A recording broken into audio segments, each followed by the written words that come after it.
Hello everyone, welcome to Repairo PC builder বাংলাদেশের নতুন series. রিপেয়ারোতে আপনাদের পিসি কম্পোনেন্টস কীভাবে মেনটেন করবেন সেটা আমরা আজকে দেখাবো। তার সাথে আপনি যদি কোনো কোশ্চেন্স থেকে থাকে সেটা আমাদের কমেন্ট সেকশনসে জানাবেন।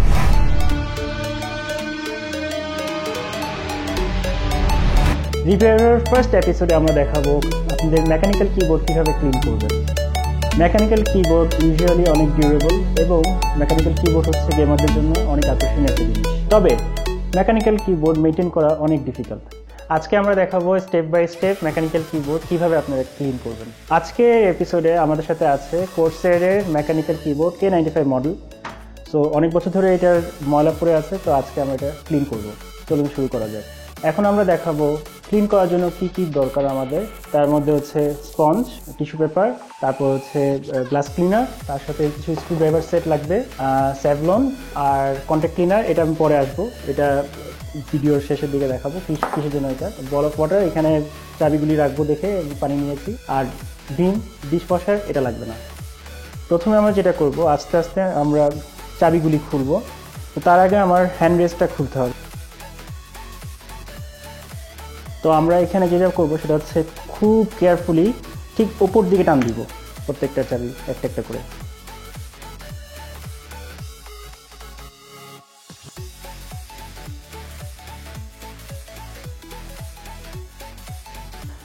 আচ্ছা, এখন চাবিগুলি সব আমরা বলের মধ্যে রাখলাম, পানির মধ্যে আছে, কিন্তু তার সাথে আমরা একটু স্যাভলন অ্যাড করবো, কারণ এখানে অনেক জার্মস থাকতে পারে এবং ক্লিন করার জন্য আমাদের সেই ময়লাগুলি উঠাতে হবে। তো আমাদের জন্য স্যাভলন লাগবে।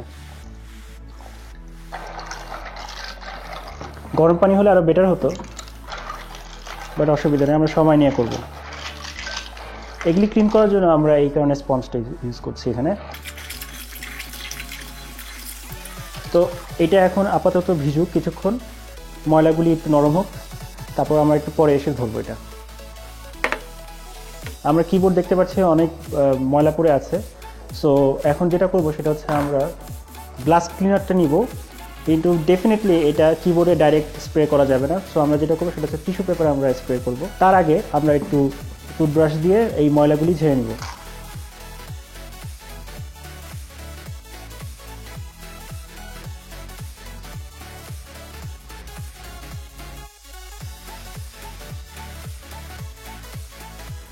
তো আমরা যেটা করছি এখন সেটা হচ্ছে আমরা একটু গ্লাস ক্লিনার টিস্যু পেপারে স্প্রে করে নিয়ে তারপরে আমরা এগুলিকে ক্লিন করব। অথবা টিস্যু পেপারের জায়গায় আমরা কটন ইউজ করতে পারি, কটন ইউজ করলে আরও বেটার।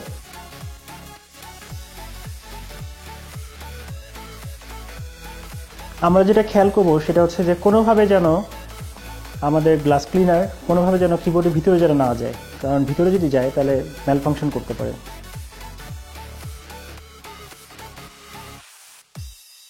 এখন আমরা যেটা করবো সেটা হচ্ছে একটু ব্রাশটাকে ভিজিয়ে স্যাভলন পানির মধ্যে আমরা আস্তে আস্তে যেই স্পটগুলিতে আঙ্গুল রিচ করছে না সেই জায়গাগুলি আমরা একটু মুছে নেব। যদি মনে হয় বেশি পানি পড়ে যাচ্ছে কিবোর্ডের মধ্যে, তাহলে সাথে সাথে টিস্যু পেপার দিয়ে মুছে নেব।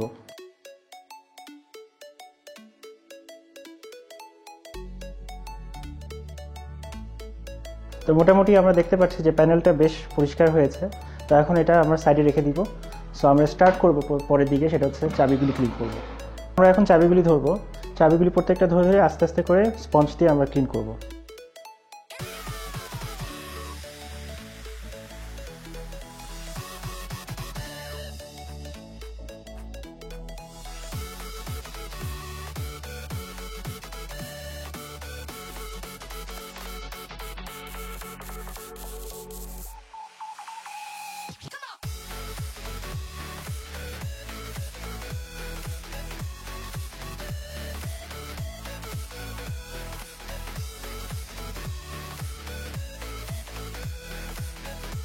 সো মোটামুটি এখন চাবিগুলি ক্লিন হয়ে গেছে। তো আমরা এগুলিকে ডিস্ট্রিবিউশন করে দেবো টেবিলের উপরে শুকানোর জন্য। বেটার হতো যদি ফ্যানের নিচে রাখা হতো, আরও বেটার হতো।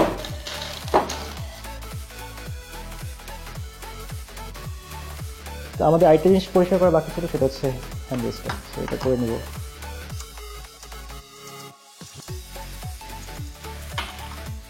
তো হ্যান্ড রেস্ট ক্লিন হওয়ার পরে আমার মেইন কিবোর্ডটা নিয়ে আসি উপরে। এইটার মধ্যে এখন একটা একটা করে চাবিগুলি প্লেস করব। সো বাই এনি চান্স যদি আপনি ভুলে যান কোথায় কোন চাবি বসাতে হবে, তাহলে আগে একটা ক্যামেরা দিয়ে ছবি তুলে নেবেন আপনার কিবোর্ডের। সো আমরা যেটা করবো সেটা হচ্ছে কিবোর্ড প্যানেলে আস্তে আস্তে করে চাবিগুলি লাগাবো। তো এখন যদি আমার দেখতে কোন চাবি কোথায় রাখবে, তখন আমি এই কভার থেকে ছবি দেখে নিতে পারি। অথবা আপনারা যেটা করতে পারেন, ক্যামেরা দিয়ে ছবি তুলে নিলেন, পরে ক্যামেরা দেখে ছবি দেখে দেখে আপনি কিগুলি বসায় নিলেন।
আমাদের এপিসোড অলমোস্ট শেষ।